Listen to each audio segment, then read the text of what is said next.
Serious? What was your high school's tragedy? Part 2. Two sophomore girls burned the high school down. They videotaped it doing impressions of the Heath Ledger Joker and posted it to MySpace.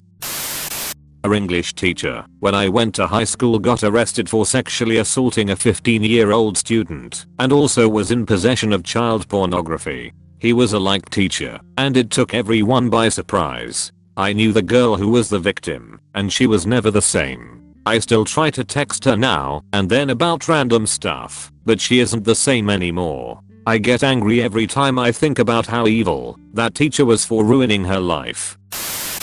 Sorry for the length, but it doesn't feel right to skim over the details, since it was literally so close to home. This was a couple years after I graduated, but I feel like it's relevant, since I lived directly behind the school at the time. We were holding a garage sale, and I was sleeping in. I was woken up by screaming. I went outside and saw a bunch of teenagers running across the backfield of the school, out the gate, and down the street in front of our house. People were crying. A couple of kids were sitting on our porch, shaking, calling their parents. I asked my mom what happened, and she was on the phone with either the police or local news. I can't recall, but she told me that the school, literally right across the street from her house, mind you, buildings only a few yards away, just had a shooting. I felt my whole body turn cold. I didn't have any friends still going there, but a teacher I owe my life to still worked there, and I was filled with absolute dread. Buses eventually showed up while I was watching the news from the living room and began transporting students to the church at the end of the street so they could meet with their families and be safe.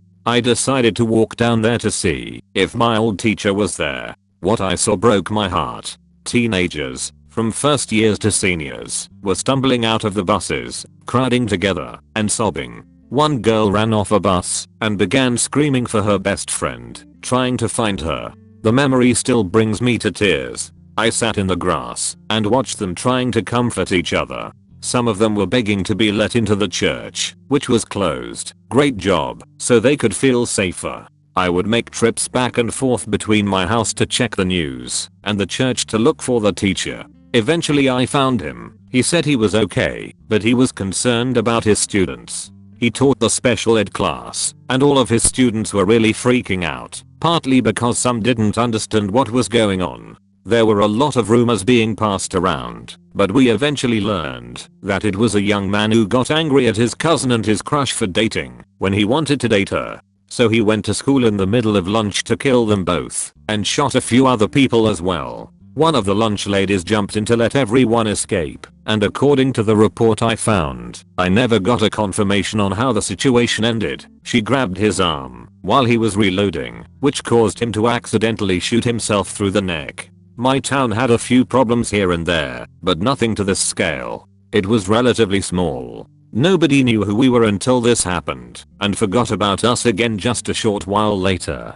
The entire town was shaken up for months and had decorated the streets with memorial ribbons for a few weeks. The students were so traumatized, they refused to use the cafeteria again, and it was eventually replaced. The victims and the shooter were all only 14 and 15 years old. 4 deaths, not counting the shooter, and 3 wounded. The boy's father tried to make excuses and even tried to pull the racism card, since he's native. It later turned out, though, that the gun the boy stole from his father wasn't even a legally owned firearm, nor were any of the other guns he owned. He had lied during his background check and was eventually sentenced to 2 years back in 2016. We've moved away since then, but I'm pretty sure the town is still shaken up by it. I know I, at least, will never forget what I saw in that church parking lot that day. There's always a sort of distance between yourself and the event when you see it in the news or in documentaries,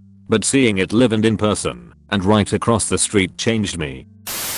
High school is infamous in my city for the yearly tragedies. The biggest one was a kid we knew got in a fight with some other guy over a girl. Some random kid everyone knew was kind of odd and had nothing to do with the fight, just jumped in and stabbed the kid in the lung. I was in class just below the incident, and from what I heard from the people who actually saw what happened, he bled to death gasping for oxygen and was dead when the paramedics showed up. Worst part is everybody blamed the girl in question and the dude who stabbed the kid ended up getting acquitted. We started the year with 20 students. One was forced by her parents to drop out to work, one is in a mental hospital for severe depression, one is in another hospital for anorexia, and I'm afraid she won't survive the end of the school year. My French teacher made a burnout icon half of the time because of anxiety and depression. We are currently 16.5 students. I think this class is cursed or something. A few girls went missing from a neighboring school district. Wrestling coach murdered them and chopped up their bodies to attempt to conceal the crime. Hanged himself in the interrogation room. 3 kids playing basketball. 2 of them start exchanging insults. One takes it too far and shoots his counterpart. The other kid gets away. Kid died. Other kid goes to jail with the hatred of his childhood friends and everyone he ever knew. 13 years old. Tried as a minor. He was to be released in 2009. I didn't know any of them beyond their names from sitting in the same classroom sometimes. I moved eventually, so IDK whatever happened. If the survivor got his revenge, like he told everyone he would, violence begets violence. One of our best teachers died of cancer after he seemed to be getting better. Everyone knew him, as his dad used to be the principal and the man had basically been coming there since he was born. Went to high school at our school, did his internship there, and began teaching there. He helped with plenty of after school activities, and even after his diagnosis he kept showing up to help with events. Needless to say, everyone was upset when we heard he passed. I remember him telling us about his interests, traveling all over the world to play big organs, and building model trains that drove on tracks all around his house and yard, and everyone being genuinely interested, even outside class time. Rest in peace, Franz, you really were something special.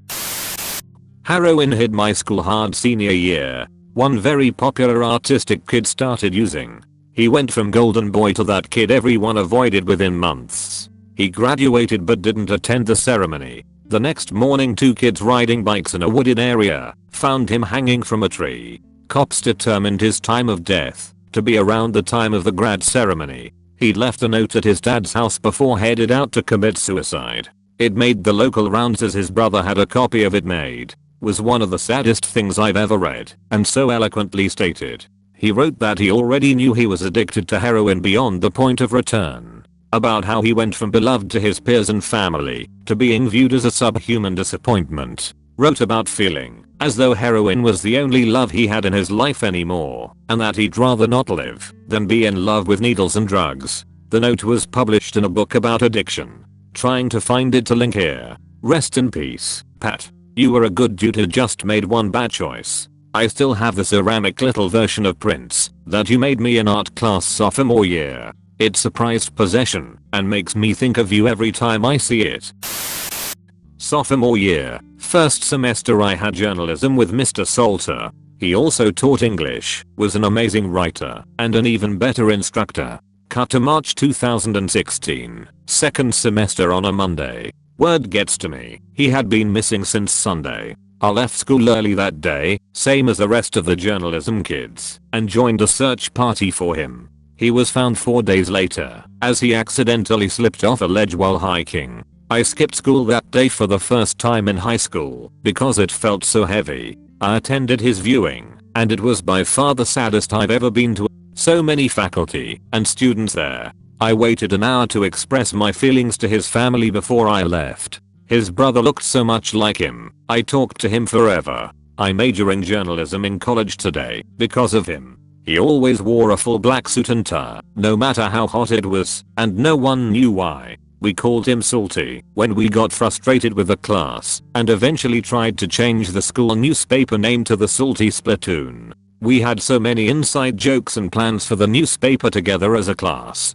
Journalism wasn't the same when the new teacher took over. He told us he would tell us why he wore the black suits when we graduated. I don't think anyone could top that man.